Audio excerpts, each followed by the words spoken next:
ऐसे ही और interesting videos देखने के लिए मेरे चैनल को सब्सक्राइब कर दें। और मूवी की स्टार्टिंग होती है एक साइंटिस्ट को दिखाते हुए। वो कुछ क्रीपी एनिमल्स और रेप्टाइल्स के डीएनए को मिलाकर एक खास चीज बना रहा था। इस काम के लिए उसे गवर्नमेंट भी फंड्स दे रही थी, लेकिन जब उससे ये चीज ना बनी तो गवर्नमेंट ने अपने फंड्स रोक लिए। तो साइंटिस्ट ने अकेले में इस पर काम करना शुरू कर दिया और फाइनली उसने वो मेडिसिन, वो वेनम बना लिया जिस पर ना तो किसी बीमारी का असर होता था और ना ही किसी और जहर का। और वो मेडिसिन उसने खुद पे टेस्ट की। इसी दौरान उसका एक बेटा हुआ और उसने उसका नाम ब्रूस रखा। उस साइंटिस्ट को पता चलता है कि उसके बेटे में भी इस चीज का असर आ चुका है जिस मेडिसिन को उसने खुद पर टेस्ट किया था।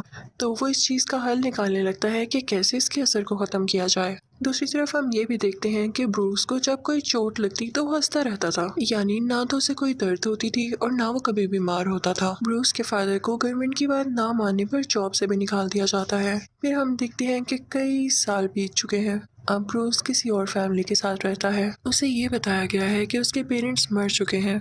अब ब्रूस भी एक साइंटिस्ट बन चुका है और उसके साथ एक कोलीग होती है जिसका नाम रोज होता है। वो दोनों एक दूसरे को काफी पसंद करते थे।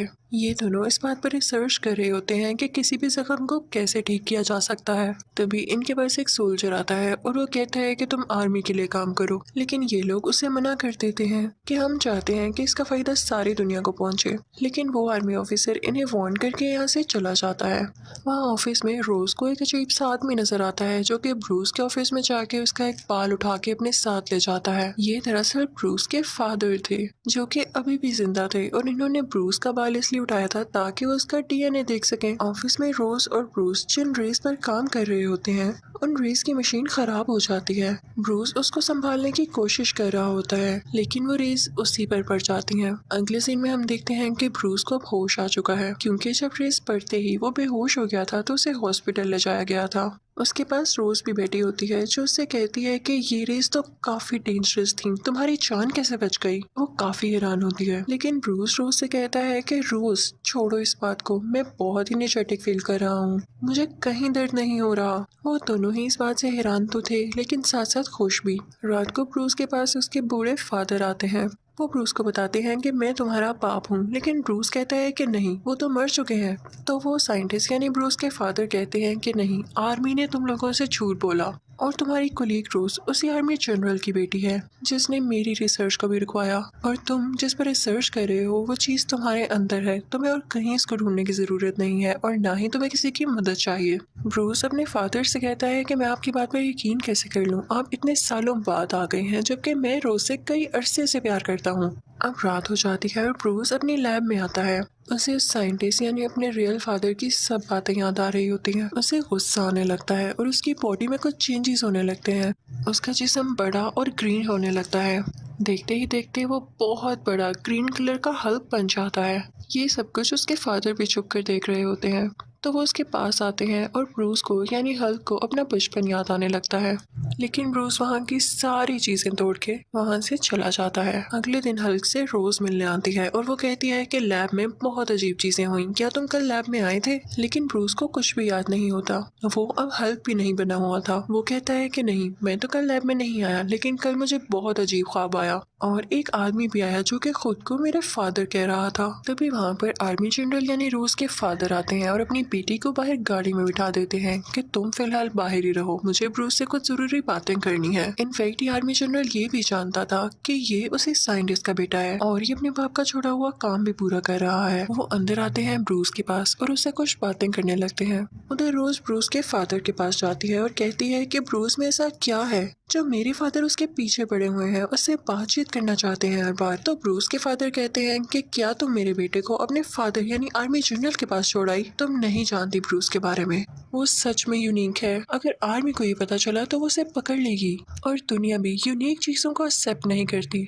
दूसरी तरफ आर्मी जनरल ब्रूस से बातचीत कर रहे होते हैं कि मुझे बताओ कि तुम्हारे फादर कहाँ हैं। तो ब्रूस कहता है मुझे बस यही पता है कि वो मर चुके हैं और मुझे उनके बारे में कुछ नहीं पता। तो आर्मी जनरल कहता है कि मैं वही हूँ जिसने तुम्हारे फादर को जेल में भेजा और तुम जानते हो कि मैं हर बात का पता लगा कर रहूंगा और अगर तुमने भी मुझे सही इन्फॉर्मेशन ना दी तो मैं तुम्हें भी जेल भिजवा दूंगा। तो ब्रूस कहता है मुझे कुछ नहीं याद। तो वो आर्मी जनरल कहता है तो फिर तो तुम इस काबिल भी नहीं हो कि तुम एक लैब खोलो या कोई रिसर्च करो, तुम्हारा दिमाग तो छोटे बच्चों जैसा है। और ये बात भी याद रखना, मेरी बेटी रोज से दूर रहना। उसके बाद वो आर्मी जनरल चला जाता है और ब्रूस को एक कॉल रिसीव होती है जो कि उसके डैड की ही होती है। वो अपने डैड से कहता है कि आपने मेरे साथ क्या जुल्म कर दिया, मुझ में क्यों ये बीमारी इंजेक्ट की। तो उसके डैड कहते हैं कि ये बीमारी नहीं, ये पावर है, इसे यूज करो। तो ब्रूस कहता है कि नहीं, मैं इसे खत्म कर दूंगा। तो ब्रूस के फादर कहते हैं कि वैसे भी रोज अब तुम्हारे साथ नहीं होगी, क्योंकि मैंने तुम्हारे डीएनए से कुछ क्रिएचर्स बनाए थे और वो मैंने उसकी तरफ भेज दिए हैं। ब्रूस फौरन से कॉल काटता है, रोज के घर की तरफ निकल पड़ता है, लेकिन तभी रास्ते में एक आर्मी ऑफिसर आ जाता है। ब्रूस को काफी गुस्सा आता है और अब वो दोबारा से हल्क में बदल जाता है,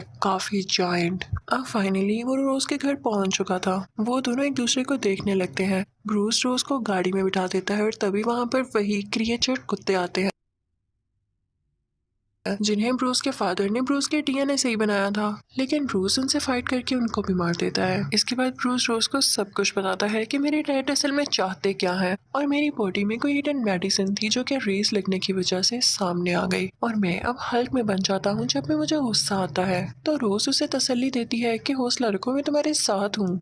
अब अगले दिन रोज अपने फादर को कॉल करती है। वो उनकी हेल्प मांगना चाहती थी ब्रूस के लिए, लेकिन वो थोड़ी जानती थी कि वो तो ब्रूस के खुले दुश्मन है। अब जैसे ही उसके फादर को पता चलता है कि ये ब्रूस के साथ है, तो वो अपनी आर्मी वहां पर भेजते हैं। वो लोग ब्रूस को बेहोश कर देते हैं। अब आर्मी वाले उसे अपने साथ ले आते हैं आर्मी जनरल यानी रोज के फादर के पास। रोज ब्रूस से कहती है कि मैं तुम्हें जल्द ठीक कर लूंगी, लेकिन उसे क्या पता था कि उसके फादर बहुत जालिम थे। वो ब्रूस को जमीन से 1000 फीट नीचे ले आए थे और वो उसे हमेशा के लिए बेहोश रखने का प्लान कर रहे थे। जब रोज को ये पता चलता है तो वो अपने फादर से कहती है कि आप रोज से इतनी नफरत क्यों करते हैं। तो उसके फादर कहते हैं कि नफरत नहीं, वो खतरा है, खतरा। वो अपने डैड की तरह एक पागल साइंटिस्ट है। तो रोज कहती है कि मैं उसे जानती हूँ, आप मुझे उससे एक बार मिलने दें। तो उसका फादर उसे इजाजत दे देता है और वो सारा दिन ब्रूस के साथ स्पेंड करती है। लेकिन उसके बाद उसका फादर उससे कहते हैं कि आइंदा के बाद तुम ब्रूस से नहीं मिल सकोगी, क्योंकि उसे कुछ लोग हमेशा के लिए अपने साथ ले जाएंगे। दूसरी तरफ जब ब्रूस के फादर को खबर मिलती है कि ब्रूस को उन लोगों ने पकड़ लिया है, तो वो सोचता है कि मैं अपने बेटे की रिसर्च इस तरह से खत्म होने नहीं दे सकता। वो उस जगह जाता है जहाँ पर वो रेस होती हैं, और वो रेस वो खुद पर डालता है ताकि वो भी अपने बेटे जैसा यूनिक बन सके और उसका काम पूरा कर सके, उससे बचा भी सके। लेकिन उसमें एक और रिएक्शन हो गया था। वो जिस भी चीज को हाथ लगाता वो उस जैसा बन जाता, और ये भी एक अच्छी एबिलिटी थी।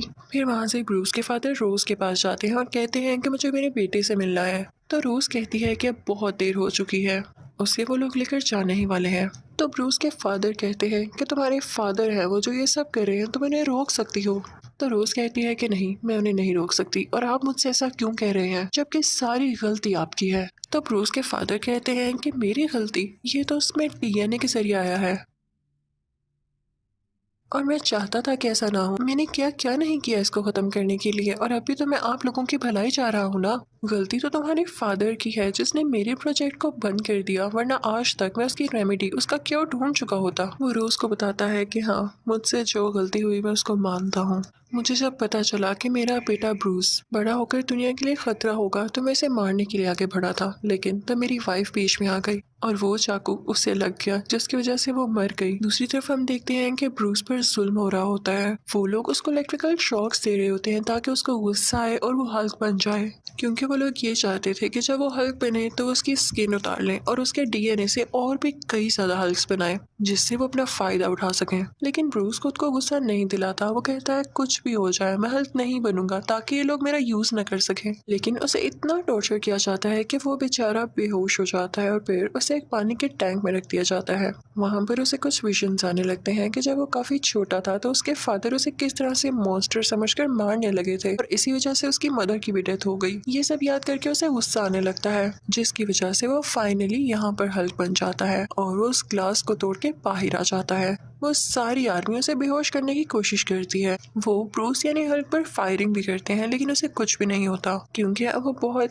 पावरफुल हल्क बन चुका था, जायंट बन चुका था। वो उस बिल्डिंग से बाहर आ जाता है। उसके पीछे आर्मी का हेलीकॉप्टर भी होता है जिसके ऊपर वो चढ़ जाता है, लेकिन जब हेलीकॉप्टर ज्यादा ऊपर होता है तो हल्क अपना बैलेंस खो देता है और पानी में जाकर गिरता है, और फिर उस पर आर्मी फायरिंग करने लगती है। लेकिन हल्क वहाँ पानी से निकलकर शहर की तरफ आने लगता है जहाँ पर रोज भी होती है और उसे भेजा होता है उसी के फादर यानी आर्मी जनरल ने। ब्रूस जब रोज को देखता है तो वो नॉर्मल इंसान बनने लगता है, उसका गुस्सा कम होने लगता है क्योंकि उसे नहीं पता था कि ये उसके खिलाफ कोई साजिश है और इसी बात का फायदा उठाकर आर्मी उसे दोबारा से पकड़ लेती है। और जब रोज को पता चलता है कि उसके फादर ने उसके साथ धोखा किया, उससे झूठ बोला, तो उसे बहुत बुरा लगता है और उसे अपने फादर से नफरत होने लगती है। अब यहाँ पर ब्रूस के फादर भी आते हैं जो कि आर्मी से कहते हैं कि मुझे आखिरी बार अपने बेटे से मिलना है, उसके बदले में मैं सरेंडर करता हूँ, तुम लोग मुझे अरेस्ट कर लो। लेकिन यहाँ पर वो भी गेम खेल रहे थे क्योंकि अब उनके पास भी तो पावर्स आ चुकी थी, वो इनसे लड़ना चाहते थे अपने बेटे के लिए। अब ब्रूस के फादर ब्रूस से मिलते हैं और उसे कुछ बातें कहने लगते हैं ताकि उसे गुस्सा आए और वो हल्क बन जाए। लेकिन ब्रूस बेचारा काफी वीक हो चुका था, उसे गुस्सा भी नहीं आ रहा था। तो ब्रूस के फादर पूरे शहर की एनर्जी और इलेक्ट्रिसिटी अपने अंदर एब्जॉर्ब कर लेते हैं और उसका शौक वो ब्रूस को भी देते हैं, जिसकी वजह से ब्रूस अब फाइनली हल्क बन जाता है और वो दोनों लड़ने लगते हैं। ब्रूस के फादर उससे इसलिए लड़ रहे थे ताकि वो उसकी एनर्जी एब्जॉर्ब कर सके। तो हल्क अपने फादर से कहता है कि ले लें, आप सारी ले लें एनर्जी मेरी, और इसी के साथ वो उन्हें अपनी एनर्जी देने लगता है। लेकिन वो इतनी ज्यादा होती है कि ब्रूस के फादर उसको कंट्रोल ही नहीं कर पाते और कहते हैं कि नहीं, रहने दो, तुम ही हो जो इसको कंट्रोल कर सकते हो। और अब हम देखते हैं कि आर्मी उन पर बॉम्ब फेंक देती है जिसकी वजह से उन दोनों की डेथ हो जाती है। अब 1 साल गुजर जाता है और रोज को उसके फादर की कॉल आती है कि अगर तुम्हें ब्रूस कहीं भी नजर आए हल्क की फॉर्म में तो तुम मुझे जरूर बताना। बेशक सारे लोग कहते हैं कि वो मर चुका है, लेकिन मुझे अभी भी लगता है कि वो जिंदा है। तो रोज कहती है कि नहीं, मैं आपको कभी भी नहीं बताऊंगी और मैं खुद भी यही चाहती हूँ कि मैं उसे कभी याद ना करूँ, वरना वो याद बन के दोबारा मेरे पास आ जाएगा। लेकिन इस पार्ट 1 के एंड में हम ये देखते हैं कि ब्रूस अभी भी जिंदा है और जंगल में कुछ लोगों का इलाज कर रहा होता है और उसने अपने गुस्से पर काबू पाना भी काफी हद तक सीख लिया था, इसीलिए तो कोई उसे पहचान नहीं पाया था कि हल्क जिंदा है या मर गया। और इसी के साथ इस मूवी यानी हल्क का पार्ट 1 खत्म हो जाता है। अब